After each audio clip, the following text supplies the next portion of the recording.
के विषालु च्याउ खानाले मृत्यु भएको घटना सुन्नु भएको छ? क्लास 9 विज्ञान तथा प्रविधि।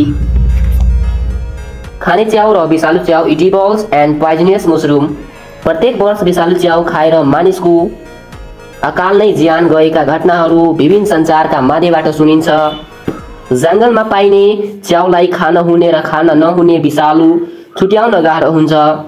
नचिनेको जङ्गली च्याउ खानु हुँदैन।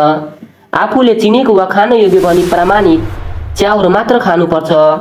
विषालु च्याउ पहिचान गर्न छुट्टै किसिमको प्रविधि विकास भएको पाइँदैन। अग्रजहरूका अनुभवका आधारमा खान हुने र खान नहुने च्याउ छुट्याउन सेवन गर्ने गरिएको पाइन्छ। विषालु च्याउहरू छुट्याउने सजिलो कार्य नभए पनि निम्नलिखित बनोट भएका च्याउ विषालु हुन सक्ने अनुमान गर्न सकिन्छ। तर अनुमानकै आधारमा कुनै च्याउ विषालु छैन भने खानु हुँदैन। प्रयोगशालामा परीक्षण गरेर मात्र कुनै च्याउ विषालु हो वा होइन भनी एकीकरण गर्न सकिन्छ।